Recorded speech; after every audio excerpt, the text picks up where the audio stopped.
ولا تقولوا ثلاثہ،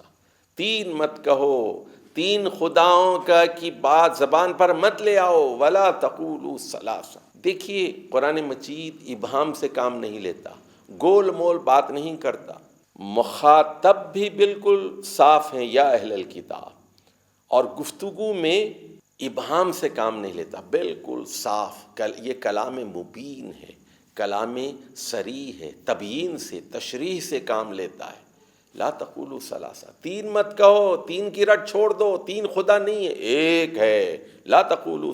ثلاثہ انتہوا خیرا لکم، اے عیسائیوں باز آ جاؤ، باز آ جاؤ، تین مت کہو، یہ تمہارے حق میں بہتر ہے، باز آ جاؤ، انتہوا خیرا لکم،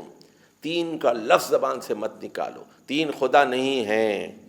پھر فرمایا گیا انما اللہ الہ واحد، اللہ تو ایک ہے، ایک الہ ہے وہ، بلا شبہ اللہ تو صرف ایک ہے، صرف ایک ہے، اللہ انما اللہ الہ واحد سبحانہ ان یکون لہ ولد، وہ اس عیب سے پاک ہے کہ اس کا کوئی بیٹا ہو،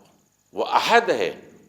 سب سے الگ ہے، سب سے جدا ہے، منفرد ہے وہ، اور صمد ہے جس کے اندر سے کوئی چیز خارج نہیں ہوتی، یعنی اللہ کا کوئی بیٹا نہیں ہے، اللہ کے اندر سے کوئی چیز خارج نہیں، وہ لم یلد ہے، اس نے کسی کو جنا نہیں ہے، تو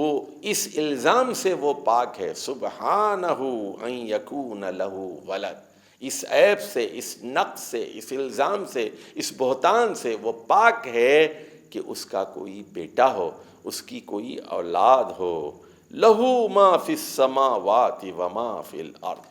تو جو کچھ آسمانوں میں ہے اور جو کچھ زمین میں ہے وہ اسی کا ہے۔ بیٹی کی ضرورت اس کو پڑتی ہے جو بوڑھا ہو جائے، بیٹی کی ضرورت اس کو پڑتی ہے جو مفلس ہو جائے، کنگال ہو جائے۔ وہ کہتے ہیں بڑھاپے میں آدمی کمزور ہو جاتا ہے، ناتوان ہو جاتا ہے، چل نہیں سکتا، پھر نہیں سکتا، دماغ کام نہیں کرتا، وہ کہتا ہے کاش بیٹا ہوتا، سہارا دیتا، لے چلتا، مجھے مسجد لے جاتا، باتھ روم لے جاتا، نہلاتا، کھلاتا، پلاتا، کوئی سہارا بن جاتا، اس کی لاٹھی بن جاتا۔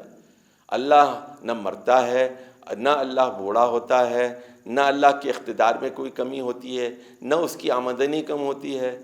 تو اللہ ہے، ہمیشہ باقی رہنے والی ذات۔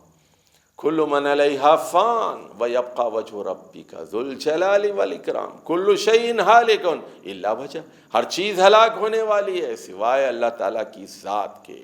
تو وہ زمین میں جو کچھ ہے، آسمانوں میں جو کچھ ہے، ان کا مالک ہے۔ لہو ما فی السماوات وما فی الارض وکفی باللہ وکیلا۔